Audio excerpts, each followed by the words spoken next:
जीनियर शिक्षा YouTube channel पर आपका स्वागत है फ्रेंड्स। आज के इस क्लास में हम एक बहुत ही बढ़िया मोटिवेशनल हिंदी स्टोरी के माध्यम से जो है ना आपको हिंदी पढ़ने का प्रैक्टिस कराएंगे। तो चलिए बिना देर किए हुए आज की इस क्लास को हम शुरू करते हैं। क्लास को शुरू करने से पहले आज के इस क्लास को कर दीजिए लाइक, क्योंकि आप जो है ना बाद में भूल जाते हैं। और आप आज के इस क्लास को लास्ट तक और पूरे ध्यान से देखिएगा, और इसमें जो भी वर्ड्स है हिंदी का और उसमें लगा जो मात्रा है उनको भी आप ध्यान से देखिएगा, ताकि आपको जो है ना हिंदी पढ़ने के साथ साथ हिंदी लिखना भी आ जाए। तो चलिए क्लास को शुरू करते हैं। मोटिवेशनल स्टोरी का नाम है समय की कदर। स्टोरी जो है ना काफ़ी मोटिवेशनल है। आप लास्ट तक देखिएगा, बहुत कुछ सीखने को भी मिलेगा पढ़ने के साथ साथ। तो यहाँ पे देखिए, एक गांव में 3 लड़के रहते थे। राम, श्याम और राजू। तीनों के पिता काफी अमीर थे। तीनों का बचपन बहुत अच्छे तरह से गुजरा था। उनके माता पिता कभी भी उनकी कोई भी मांग को अनदेखा नहीं करते थे। राम के पिता सरपंच थे।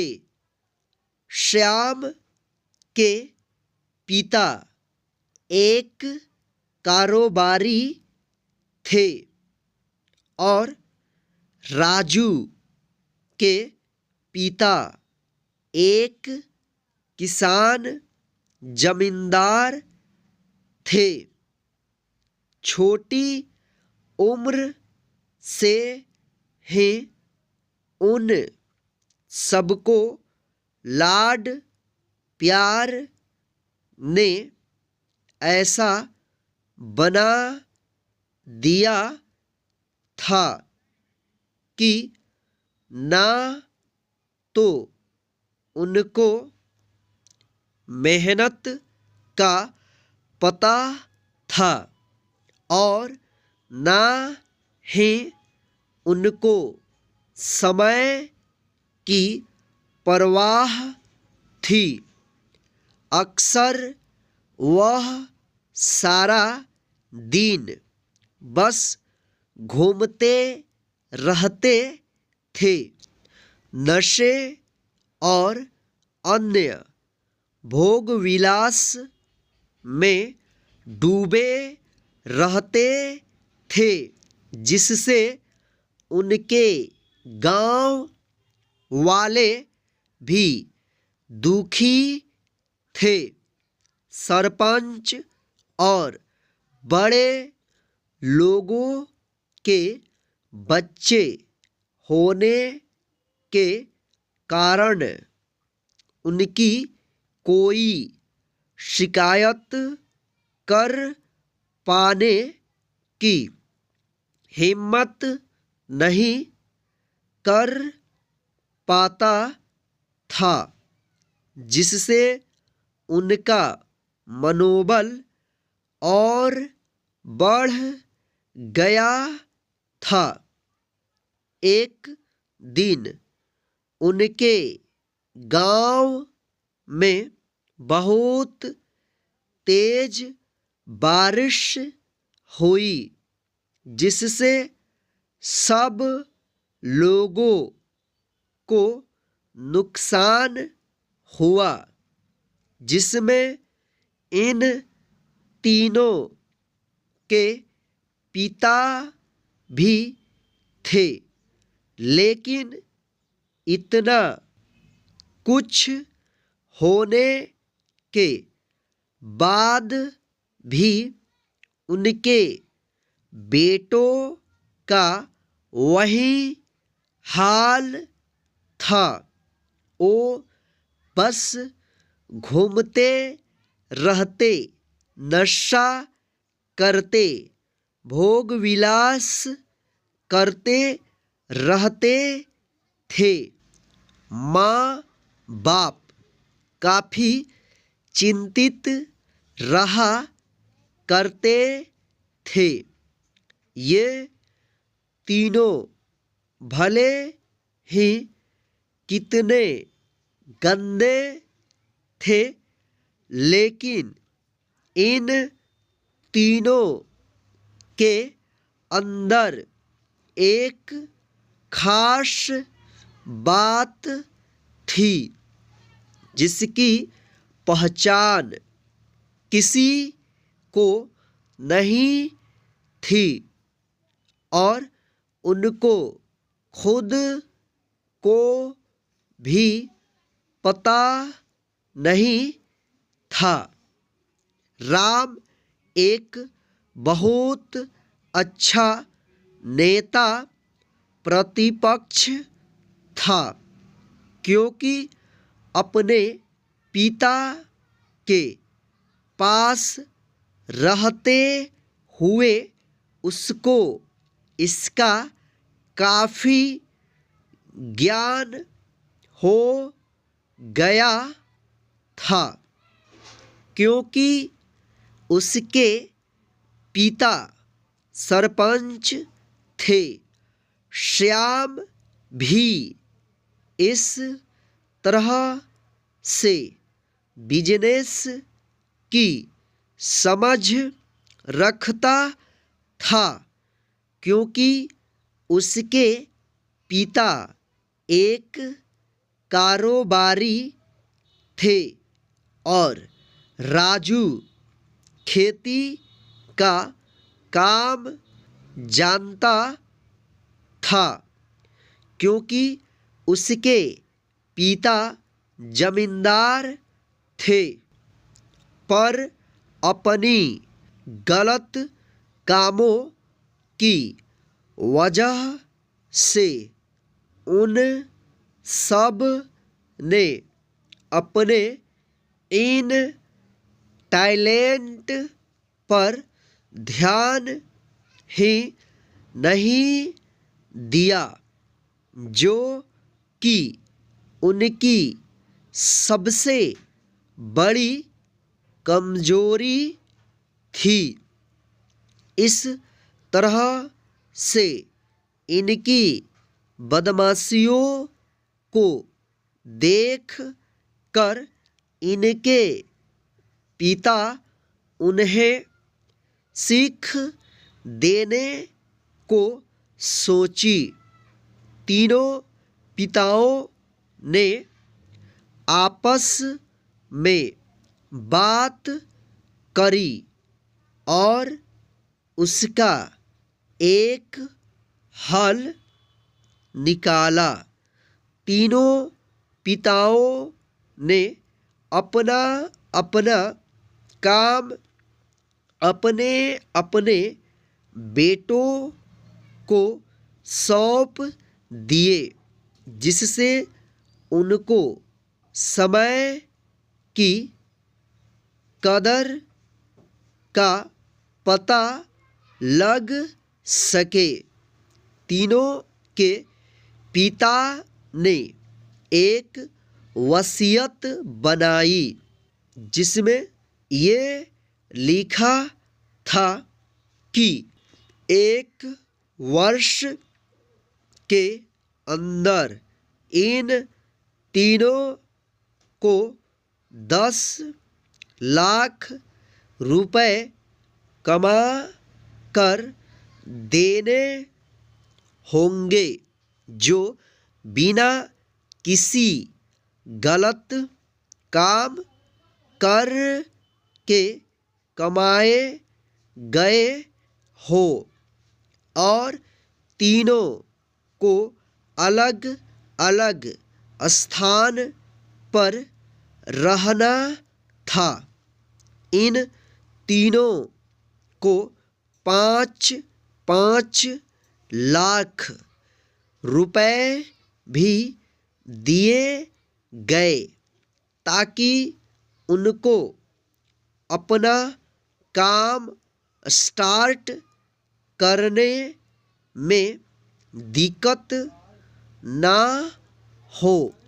पहले तो सब खुश हो गए कि हम आज़ाद हो गए, हमको पैसे मिल गए, और ऐसा सोच कर के इन्होंने फिर से काफ़ी समय मौज मस्ती करने में लगा दिया। इस तरह से 6 महीने बीत गए और इनका काफ़ी सारा नुकसान भी हुआ।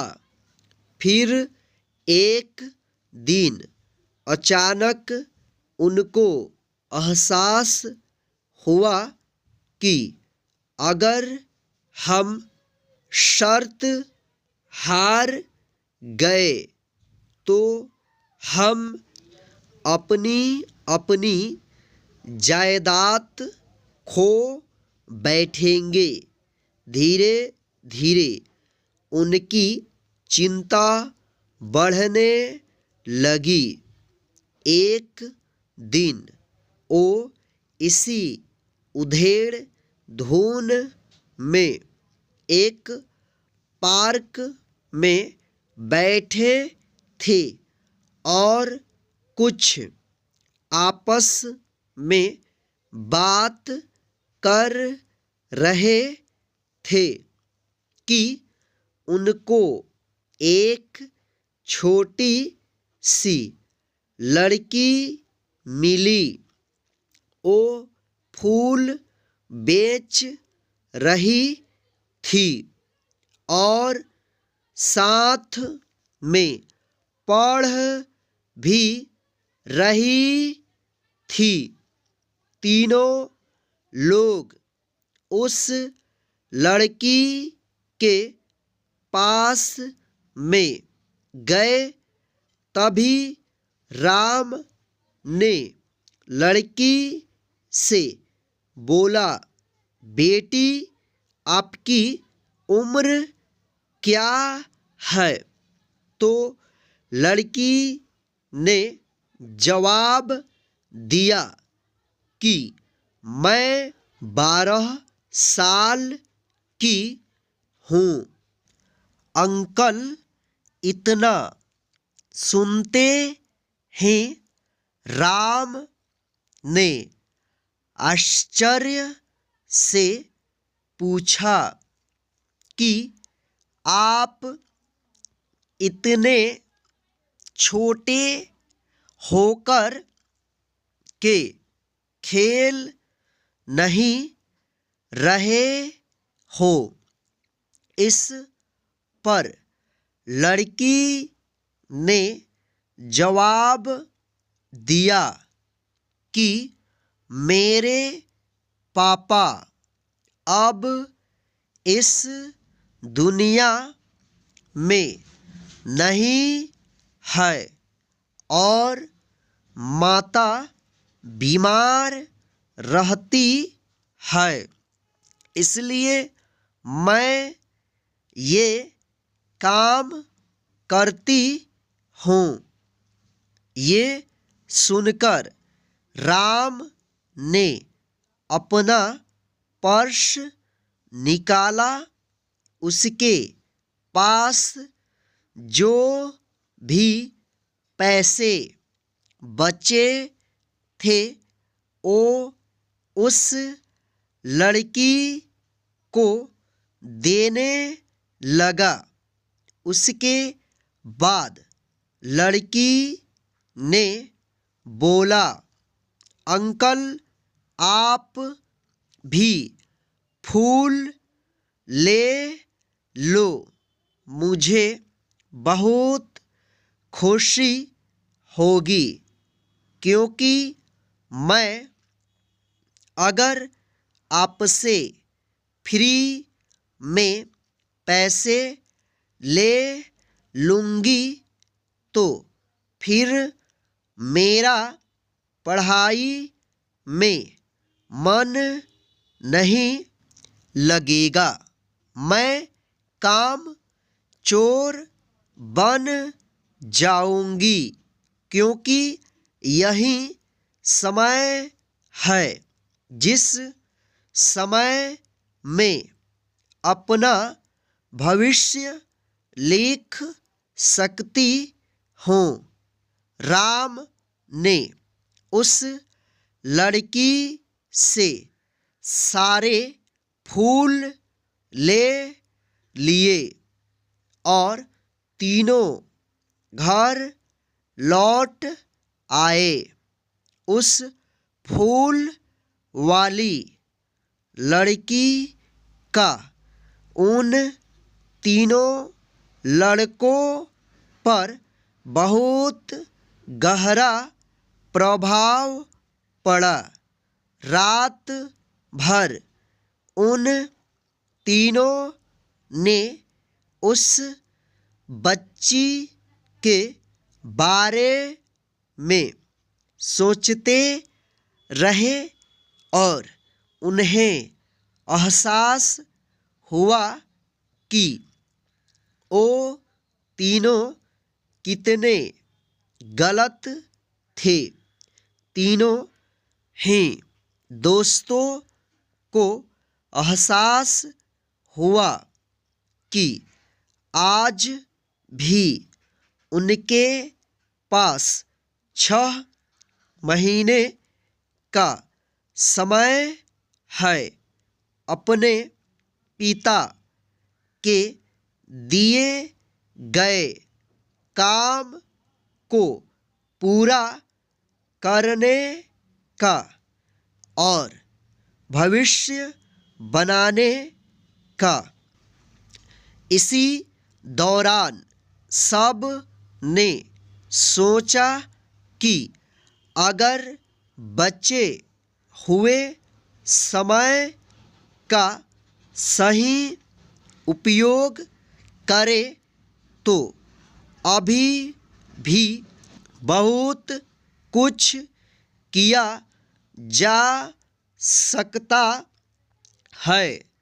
इस तरह बाकी दोस्तों ने भी सोचा और दूसरे शहर में आकर काम तलाशने लगे, पर उनके शर्त में एक शर्त ये भी थी कि उनको जो भी काम करना है वो अपनी पहचान बताए बिना करेंगे, जिससे ये साफ था कि उनको काम नहीं मिला।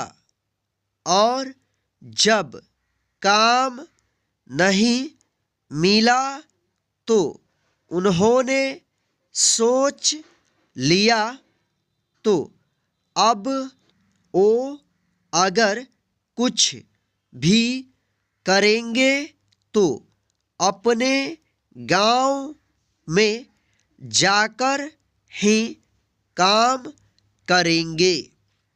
भले ही उनके पिता कुछ भी सोचे, लेकिन फिर भी अपने गांव में जाएंगे और अपने गांव में कुछ नए काम करेंगे।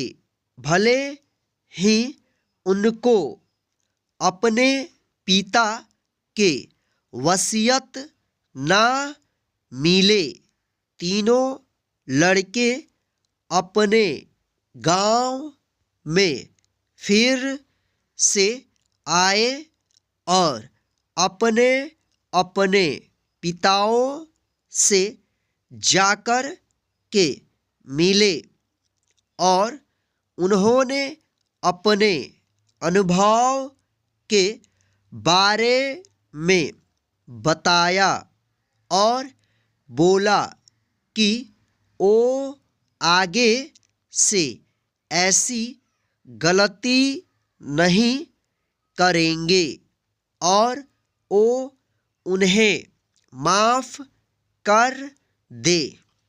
लेकिन पिता तो शर्त पे ही अड़े थे। लड़कों को कोई दया नहीं मिली।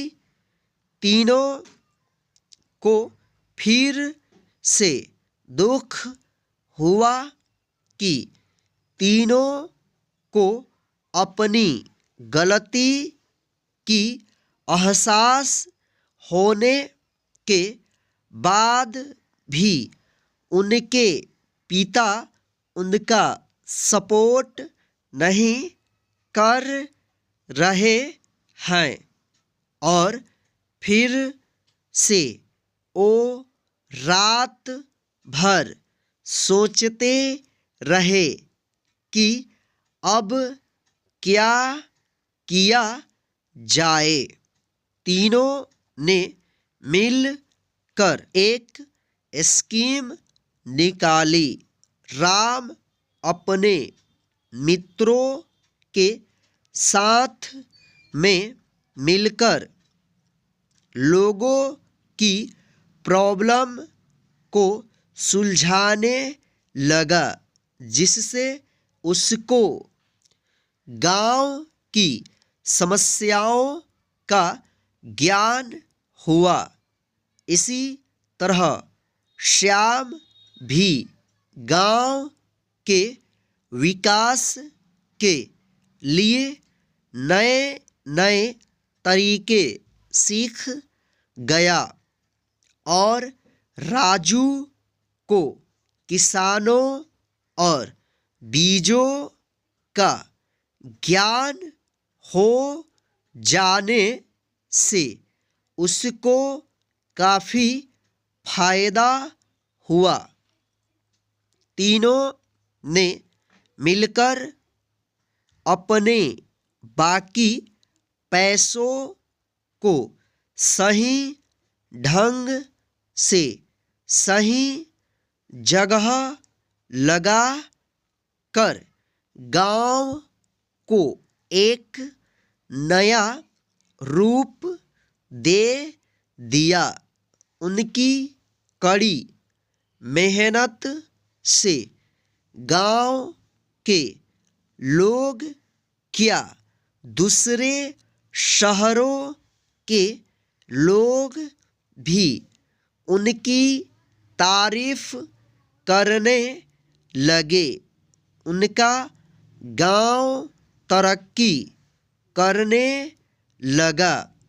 नई तकनीकों के कारण हर वर्ग के लोगों से उनका जुड़ाव होने लगा और एक समय आने के बाद उनके पिताओं ने भी उनको माफ़ कर दिया।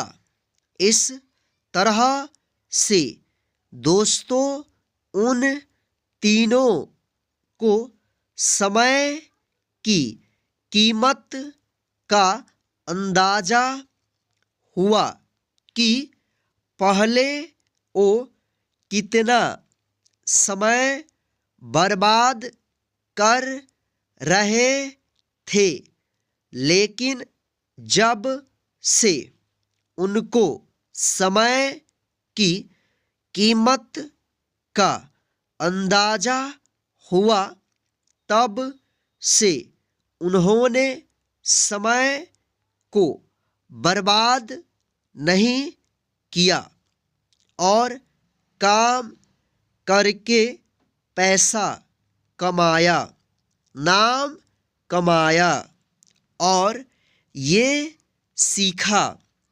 ईमानदारी से जिंदगी कैसे जीते हैं। दोस्तों, कुल मिलाकर कहने का मतलब यही है कि आप सभी समय को बर्बाद ना करें। अगर ये समय आपके हाथ से निकल गया तो कुछ नहीं कर सकते हैं, और हाँ, समय के पास इतना समय नहीं है कि वो आपको दोबारा समय दे। समय बर्बाद करने का हजारों तरीका है, लेकिन आप ऐसा कोई तरीका चुनिए जो आपकी जिंदगी बदल दे, इस समाज की जिंदगी बदल दे, इस देश का भविष्य बदल दे। जिंदगी में आगे बढ़िए और अपनी कड़ी मेहनत से देश में खुद के नाम के साथ साथ दुनिया में भी देश का नाम कीजिए। तो फ्रेंड्स, आज के इस हिंदी रीडिंग प्रैक्टिस के क्लास में बस इतना ही। आज का स्टोरी आपको कैसा लगा है प्लीज़ हमें कमेंट करके ज़रूर बताइएगा, और आज के इस क्लास को लाइक करके अपने सभी फ्रेंड्स को शेयर कर दीजिए, ताकि वे भी घर बैठे आसानी से इस क्लास के माध्यम से हिंदी पढ़ना और लिखना सीखते रहें। और आप हमारे चैनल पे पहली बार विजिट कर रहे हैं तो नीचे दिए गए लाल बटन को दबाकर चैनल को सब्सक्राइब कर लीजिए, और साथ में जो बेल आइकन दिख रहा है ना उसको ऑन कर लीजिए, ताकि मैं जब भी क्लास कराऊंगा तो उसका नोटिफिकेशन डायरेक्ट आपके मोबाइल पर मिलता रहे। जय हिंद। फिर मिलते हैं नेक्स्ट हिंदी के क्लास में एक नए स्टोरी के साथ।